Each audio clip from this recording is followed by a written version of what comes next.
From Sea of Stars to Under the Sea to what could be the mother of all RPGs, these are the top 10 new games of August. Welcome to Gameless Plus. My name is Josh. Let's get started with number 10, Sea of Stars. Sea of Stars is a 16-bit inspired upcoming turn-based role-playing game developed by Sabotage Studio.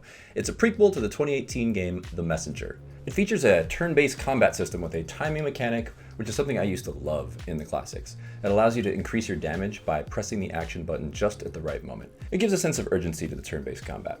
They say the story of Sea of Stars follows two children of the solstice, a sun and moon mage named Stargazer and a time mage named Lilka. Together they must use their powers to perform eclipse magic, the only force capable of fighting off monstrous creations of the evil alchemist known as the Fleshmancer. Fleshmancer! Interesting name. Yeah. Sea of Stars boasts music from the same composer who worked on those classics, Chrono Trigger and Xenogears. I'm not one to go for retro-looking games in 2023, generally speaking, but I must say, watching the footage for this one is tugging on my heartstrings a little bit. It's definitely got Secret of Mana and Chrono Trigger vibes.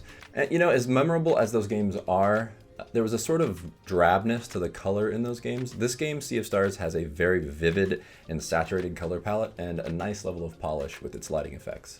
This game is perfectly suited to play on Switch, but it is also coming to the PlayStations, the Xboxes, and PC on August 29th. At number 9, Stray Gods. This is a very interesting take on Greek mythology that I was not expecting. This is a musical RPG. They say in Stray Gods you play as Grace, a college dropout who finds herself accused of murdering the last muse. Grace must use her newfound powers of music to clear her name and find out who really killed the muse. I don't really know how it works from looking at it, honestly, but they say you use music to solve the puzzles, battle enemies, and influence the world around you. Apparently it has thousands of potential variations based on your choices. You will craft the soundtrack with your own kind of musical experience. One of the marketing pages says visually stunning. I'd say that is a bit of a stretch. I mean, it looks stylish and gothic, sort of, but let's be honest, the animation and style are not exactly stunning. At least not to me, but I mean, hey, we all have our own opinions. The real appeal for this game is the musical factor. If you are into Broadway and you're into RPGs, this might be right up your alley. You can play with a variety of different musical instruments and of course sing. The game does feature a soundtrack by Austin Wintory, who is known for his work on games like Journey and the upcoming game Sword of the Sea, which looks awesome. Even though I do enjoy the occasional Broadway show and I do love RPGs, I'll be skipping this one personally, but it could prove to be a lot of fun if it's your kind of thing. It'll be out on August 10th for the PlayStations, the Xboxes, Switch, and PC. At number 8, Gord. This is a single-player adventure strategy game. In Gord, players take control of a tribe of people who must survive in a harsh and unforgiving world. They must build a settlement, gather resources, and defend themselves from hostile tribes and creatures. The game features a turn-based combat system where players can command their units to attack, defend, and build. They will encounter a variety of different tribes and creatures on their adventure. You know, the most notable thing about this game is that it is from the company Covenant Games, which was founded by Stan Just, who used to work for CD Projekt Red. He was also a producer on The Witcher 3, which is one of the best games ever made. It's definitely got some of his touch to it. You can feel it in the music and the vibe of the game. I think one of the more appealing aspects of this game is the settlement building that you can customize however you want. It gives a bigger sense of the need to protect your settlement if you build and design it yourself. Those invasions just look sad and brutal. It's coming out on August 17th for the PlayStations, the Xboxes, and PC. At number 7, Fort Solis. Fort Solis is an upcoming psychological horror game. In this game, players take control of Jack Leary, a night shift engineer who is stationed at a remote mining base on Mars. As Jack, players must investigate a series of strange events that are happening at the base, while also dealing with the psychological effects of being isolated on Mars. Fort Solis promises to be a mix of horror, mystery, and psychological thriller. This game just has a sort of general feel to it from what I see. It looks interesting enough, but not super engaging. I'm guessing most of what's going to be good about this is the performances from Roger Clark, Julia Brown, and Troy Baker as the main characters.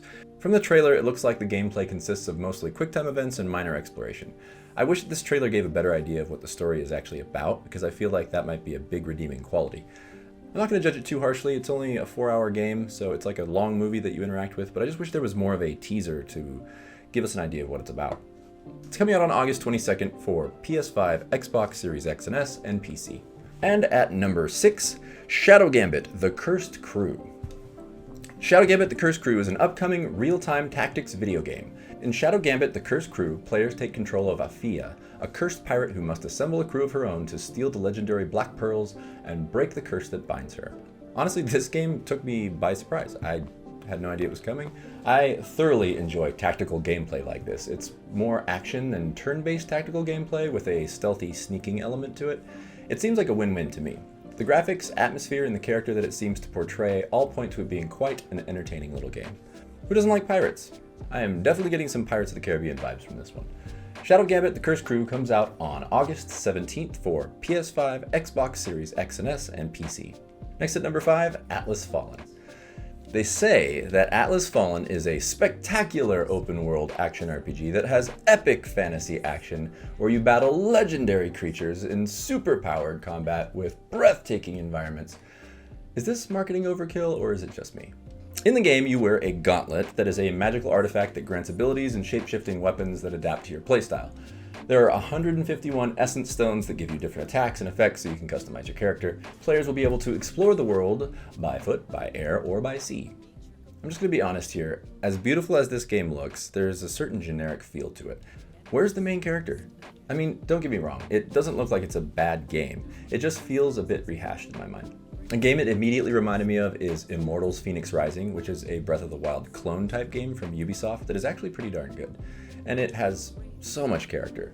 Granted, it doesn't have flashy graphics like this, but in terms of gameplay, I feel like it's going to be a similar experience, minus the connection with the main character. One of the things that actually does look really fun about this is that you can play 2-player cooperative through the entire campaign. That is not something that can be said about a lot of games that are like this, so I'm going to give it some points for that. Atlus Fallen is coming August 10th for PS5, Xbox Series X and S, and PC. At number 4, Under the Waves. Under the Waves is an upcoming narrative-driven adventure game, published by Quantic Dream, the company that brought us Heavy Rain, Beyond Two Souls, and most recently Detroit Become Human. Although it was developed by Parallel Studio though, so don't expect the exact same kind of gameplay. They say the game follows Stan, a professional diver who is struggling to overcome a life-changing loss. He sets out on a solo diving expedition in the North Sea, but soon things go wrong. Stan finds himself lost and alone in the depths of the ocean, and he begins to experience strange and surreal visions. This game looks beautiful and sounds fantastic. Music and atmosphere make such a huge difference in a game like this. Quantic Dream really does have a knack for releasing games that have a basis in emotional storytelling. I am definitely intrigued by this one, especially by the surrealist aspect. Under the Waves will be released on August 29th for the PlayStations, the Xboxes, and PC. Next up at number 3, Immortals of Aveum. This game is basically magical Call of Duty in space. The gameplay looks solid and the characters seem colorful. They say the gameplay combat system is fast-paced and fluid with powerful spells and combos. It has a 3-color magic system where players can master 3 colors of magic, fire, ice, and lightning. Surprise, surprise, not exactly groundbreaking, but what are you gonna do? Each color of magic has its own unique abilities and playstyle. It boasts a variety of environments to explore as you blast your way through the story. You know, this does look like it could be a fun break from the standard first-person shooter gun-based game. It is certainly a lot more colorful. Immortals of Aveum is coming out on August 22nd for the PS5, Xbox Series X and S, and PC. At number 2, Armored Core 6. Armored Core 6 is a third-person shooter mech video game developed by From Software. Yes, the company that brought us Elden Ring, Dark Souls, Demon Souls, and of course all the 5 mainline Armored Core games before this one. Fans have waited over 11 years for this sequel.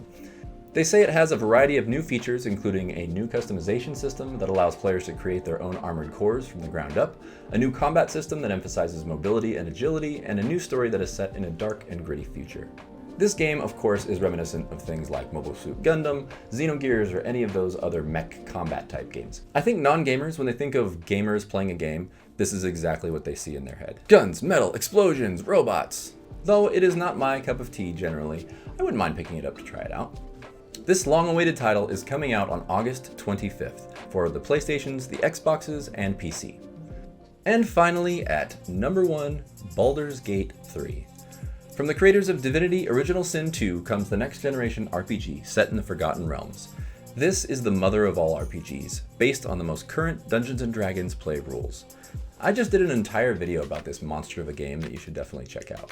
It has a massive story, extensive playtime, an adaptive soundtrack, deep character creation, historic D&D gameplay, a legendary world, boundless combat and spells, forged relationships, advanced co-op, and unlimited choices. It's been an early limited release for almost 3 full years. The full version of the game is releasing on August 3rd for PC. So, there you have it. The top 10 new games of August 2023. This is not a list of everything that's coming out, but these are the top 10 that I thought deserve some attention, be it good or bad, in the coming month. Well, enough about what I think. What do you think? What's the most interesting game on the list? What do you plan on dropping some coin on this August? Let's talk about it in the comments below. If you guys like this video, please give it a thumbs up, hit the subscribe button, and I will see you guys next time on Game List Plus.